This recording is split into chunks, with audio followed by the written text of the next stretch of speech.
পিঠা খেতে আমরা কম বেশি সকলেই পছন্দ করি, কিন্তু অনেকেই এই পিঠা বানাতে পারেন না। আজকে এমন কিছু পিঠার ডিজাইন দেখাবো যা আপনারা খুব অল্প সময়ের ভেতরেই বানিয়ে ফেলতে পারবেন। আর আপনারা এই পিঠাগুলো যারা কোনোদিন না বানিয়েছেন তারাও কিন্তু বানাতে পারবেন। আসসালামু আলাইকুম। আজকে আপনাদের সাথে শেয়ার করব কিছু নতুন পিঠার ডিজাইন। এই পিঠাগুলো আপনারা খুব অল্প সময়ের মধ্যেই বানাতে পারবেন। আমি নতুন আরেকটি ভিডিও নিয়ে আপনাদের মাঝে চলে এসেছি। আশা করি আপনাদের সবার ভালো লাগবে। ভালো লাগলে লাইক কমেন্ট শেয়ার করে পাশে থাকবেন।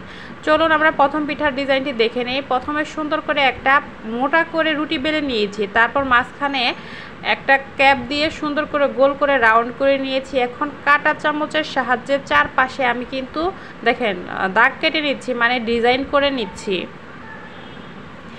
এখন এটাকে চাকুর সাহায্যে আমি ডিজাইন করে নেব।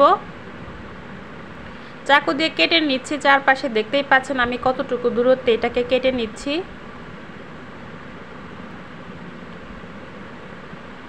এখন আমি এটাকে হাতের সাহায্যে পাপড়ির শেপ দিয়ে নিচ্ছি। এটাকে আপনারা সূর্যমুখী পিঠাও বলতে পারেন। এটা কিন্তু খুবই সুন্দর আর এই খুবই সহজ পদ্ধতিতে আমি বানানোর চেষ্টা করেছি।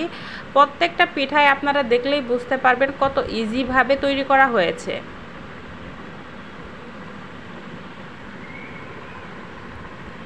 আপনারা কিন্তু অনেকেই জানেন না এই পিঠাটা খাওয়ার প্রসেস। এই পিঠাটা সাধারণত তেলে ভেজে গুড়ের শিরায় দিয়ে কিন্তু খেতে হয়, আর এগুলো অনেক মুচমুচে হয়। এখন একটা কাঠির সাহায্যে আমি মাঝখানে আর একটু ডিজাইন করে নিচ্ছি। বেশি কিছু না, এইভাবে খেজুর কাটা ছাড়া খুব সহজে আপনারা পিঠা বানিয়ে ফেলতে পারবেন যে কোনোভাবেই। দেখেন কত সুন্দর হয়ে গেল পিঠাটা। এটাকে আপনারা সূর্যমুখী পিঠাও বলতে পারেন। চলুন আপনাদের পাতা শেপের একটা পিঠা আমি ডিজাইন দেখিয়ে দিচ্ছি। প্রথমে আমি পাতার শেপ করে ডোটাকে সুন্দর করে কেটে নিয়েছি। এখন একটা কাঠের সাহায্যে মাঝখানের পাতার ডিজাইনটা আমি করে নিলাম। একটা কাঁটা চামচের সাহায্যে আপনারা এই পিঠাটা বানিয়ে ফেলতে পারবেন। পাতার দাগগুলো দেখেন আমি সুন্দর করে কেটে নিচ্ছি। আমার ভিডিওটি ভালো লাগলে অবশ্যই লাইক কমেন্ট শেয়ার করে পাশে থাকবেন।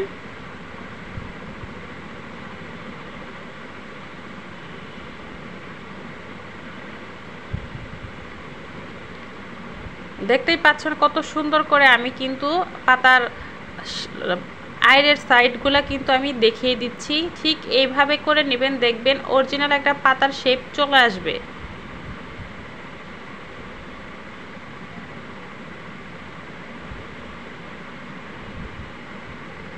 দেখতেই পাচ্ছেন কত সুন্দর একটা পাতার ডিজাইন হয়ে গেল, পাতা নকশি পিঠা। চলুন আরেকটা পরবর্তী ডিজাইনে চলে যায়। এখন আমি আরেকটা ডো নিয়ে নিয়েছি। এটাকে একটা ফুলের শেপ দিয়ে আমি পিঠাটা বানানোর চেষ্টা করব।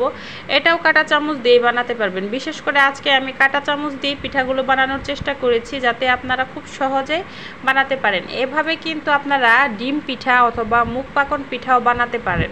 এগুলো দেখতে কিন্তু খুবই সুন্দর হয়, আর এভাবে যদি পিঠা বানান তাহলে সবাই অনেক বেশি পছন্দ করবে। আমি কিন্তু কাঁটা চামচের সাহায্যে এটাকে ডিজাইন করে নিচ্ছি। আপনারা একটু লক্ষ্য করলেই দেখতে পাবেন ডিজাইনগুলো কত সহজভাবে আমি করতে চেষ্টা করছি। দেখেন কত সুন্দর একটা ফুল পিঠা হয়ে গেল। এভাবেও আপনারা কিন্তু মুখ পাকন পিঠা বানাতে পারবেন। এই পিঠাটাও কিন্তু দেখতে অনেক সুন্দর হয়। দেখেন এক এক করে আমি 3টা পিঠা অলরেডি বানিয়ে ফেলেছি। এখন আরেকটি পিঠা আপনাদের দেখিয়ে দিচ্ছি। ফুল পিঠা বা নকশি পিঠা যেটাই বলেন, এভাবে কিন্তু আপনারা বানিয়ে ফেলতে পারবেন। তো এটাও আমি কাঁটা চামচের সাহায্যেই কিন্তু করেছি। মূলত আজকে সবগুলো পিঠাই বেশিরভাগই আমি কাঁটা চামচের ইউজ করেছি। এখানে কোনো খেজুর কাটা বা কোনো কাটার দিয়ে আমি পিঠা বানানোর চেষ্টা করিনি। দেখেন আমি ফুলের ডিজাইনটা কিন্তু করে নিচ্ছি। ঠিক এইভাবে আপনারা ডিজাইনটা করে নেবেন কাঁটা চামচ দিয়ে।